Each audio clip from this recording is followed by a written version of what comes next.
খালেদা জিয়ার বিদেহী আত্মার মাগফিরাত কামনায় যুবদলের উদ্যোগে দোয়া মাহফিল।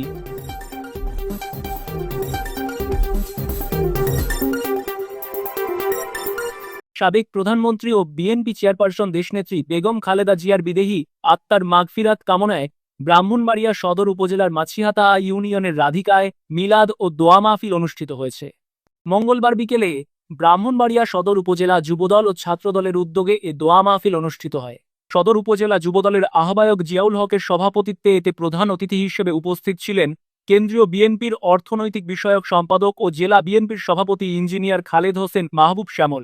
সদর উপজেলা যুবদলের সদস্য সচিব তানভীর রুবেলের সঞ্চালনায় বিশেষ অতিথি হিসেবে জেলা বিএনপির সাধারণ সম্পাদক সিরাজুল ইসলাম, সিনিয়র যুগ্ম সাধারণ সম্পাদক মোহাম্মদ আলী আজম, যুগ্ম সাধারণ সম্পাদক মাইনুল হোসেন, কোষাধ্যক্ষ মিজানুর রহমান, সাংগঠনিক সম্পাদক ও জেলা যুবদলের সভাপতি শামীম মোল্লা, জেলা যুবদলের যুগ্ম সম্পাদক আতিকুল হক জালাল, জেলা ছাত্রদলের যুগ্ম আহ্বায়ক সাজিদুর রহমান সাজিদ ও রেজওয়ান হক শীষ সহ দলটির বিভিন্ন পর্যায়ের নেতাকর্মীরা উপস্থিত ছিলেন।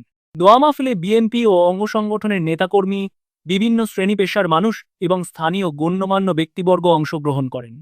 এ সময় মরহুমার দীর্ঘ রাজনৈতিক জীবন, গণতন্ত্র পুনরুদ্ধারে তার অবদান এবং দেশের প্রতি তার ত্যাগের কথা স্মরণ করা হয়।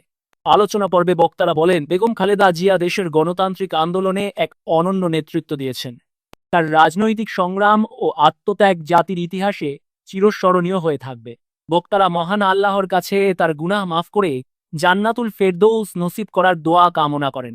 দোয়া মাহফিল শেষে দেশ ও জাতির শান্তি, সমৃদ্ধি এবং গণতন্ত্র প্রতিষ্ঠার জন্য বিশেষ মোনাজাত করা হয়।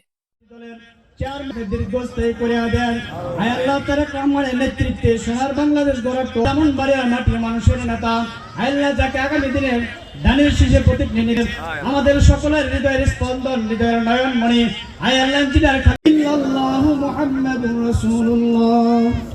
যুবদল দক্ষিণাঞ্চলের 4টি ইউনিয়ন রামরাইল, সুলতানপুর, মাছিহাতা, বাসুদেব, এই 4 ইউনিয়নের সমন্বয়ে আজকের এই যৌথ সাংগঠনিক সভার এই নির্বাচনটা আমাদের জন্য একটা বড় চ্যালেঞ্জ। সবচেয়ে বড় চ্যালেঞ্জ হলো নির্বাচনে ভোটারদের কেন্দ্রে নিয়ে আসা। সেই কারণেই কিন্তু আমরা আজকে এই আলোচনাটা করলাম যে কীভাবে আমাদের ভোটারদের কেন্দ্রে নিয়ে আসবে। এখানে বিগত যে 3টা নির্বাচন, সেই 3টা নির্বাচনে মানুষ ভোট দিতে পারে না। যারা আমাদের সাধারণ মানুষ, তাদের কিন্তু একটা ধারণা আছে গত 3 নির্বাচনে ভোট দিতে পারি নাই, এইবারও কি নির্বাচনে ভোটটা দিতে পারবো কিনা, এটা তাদের মধ্যে একটা সংশয় কাজ করতেছে। এই সংশয় কিংবা এই আশঙ্কাটা ভাঙতে হবে আমাদের এই যে মা বোনরা আছে কিংবা এখানে যারা দায়িত্বে আছে, আমাদের যুবদল, ছাত্রদল, তাদেরই দায়িত্ব যে ঘরে ঘরে যায় প্রতিটা কেন্দ্রে যারা আমাদের দায়িত্বে আছে, তাদের দায়িত্ব হলো যে প্রতিটা কেন্দ্রের যারা ভোটার, স্ব কেন্দ্রের ভোটারদের কাছে যায় বোঝানো যে এইবার আপনারা ভোট দিতে গেলে ভোট দিতে পারবেন। কারণ কেন্দ্রের ভিতরে সিসি ক্যামেরা থাকবো, কেন্দ্রের বাইরে সিসি ক্যামেরা থাকবো, কেন্দ্রের বাইরে সেনাবাহিনী থাকবো কিংবা আইন শৃঙ্খলা বাহিনীরা উপস্থিত থাকবো। আপনাদের গেলে এই ভোটটা মিস হইব না, এই আস্থাটা তাদের মধ্যে আনতে হবে।